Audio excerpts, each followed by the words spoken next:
Oke, kali ini kalian ikuti saya renovasi meja kompor. Karena stiker wallpaper saya udah datang. Sebenarnya ini wallpaper dinding vinil, tapi bisa juga dipasang di meja kompor. Oh iya, kalau botolnya ini bukan bonus ya, memang di order juga. Ini cuma 99.000 udah dapat 20 pieces. Wallpaper ini sudah tahan air, nggak mudah pudar. Permukaannya halus, nggak gampang gores. Mudah untuk dipasang, mudah juga untuk dilepaskan. Ini anti noda, anti jamur. Motif-motifnya juga elegan. Karena ini memang pengalaman pertama saya pasang wallpaper ini. Ternyata nggak terlalu sulit, apalagi ini udah ada lem bawaannya, jadi tinggal buka dan tempel aja. Di sini saya sudah mulai pasang stiker wallpapernya, dibantuin juga sama anak gadis atau kakak Eca. Siapa yang udah nonton video saya ngepel-ngepel di dapur. Sampai-sampai meja kompornya juga saya sikatin sampai bersih.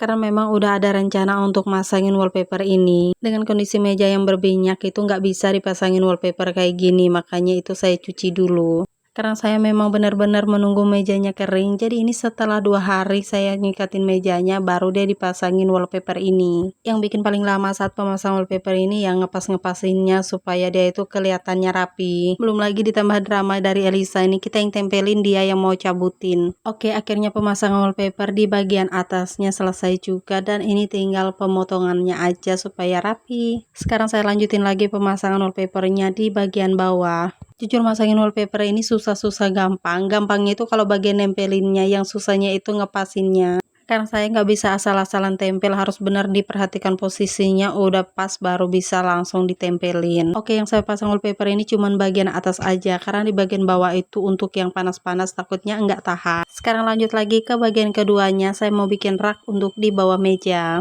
Karena meteran lagi rusak, ini kita ukur-ukurnya menggunakan jerigen, karena bagian bawahnya itu harus cukup untuk jerigen. Saya nggak tahu kenapa ya, semenjak tinggal di rumah sendiri saya itu tiba-tiba ada jiwa-jiwa bertukangnya. Pokoknya di dalam kepala ini udah berbagai macam ide yang mau dibikin, tapi belum sempat. Untuk palang yang pertama ini langsung saya pakuin, disesuaikan dengan ukuran yang udah dibuatin tadi. Lanjut lagi pasang palang untuk bagian sebelah. Ini ngukurnya udah kayak zaman dahulu, jadi saya pakai kayu yang udah saya ukur tadi dan saya pakai untuk ukuran. Ternyata bahan saya tadi kurang, jadi ini saya cek-cek lagi dan pilih-pilih bahannya, dan saya bawa 3 potong. Jadi yang saya ukur-ukur dan saya potong sekarang itu nanti untuk papan dasarnya atau untuk alasnya. Sepertinya ini udah cukup. Dan ini pakunya saya pasang duluan di papannya karena kondisinya itu pendek, jadi agak susah kalau pakunya dipasangin belakangan. Kelihatan kan posisinya ini memang di bagian atasnya itu pendek banget. Tapi ini masih bisa diakalin, jadi palungnya itu dimiringin supaya bisa nukul-nukul. Karena kan di bagian bawahnya itu harus cukup untuk jerigen yang saya bikin tadi, dan bagian atas ini cuman untuk tempat wajan-wajan.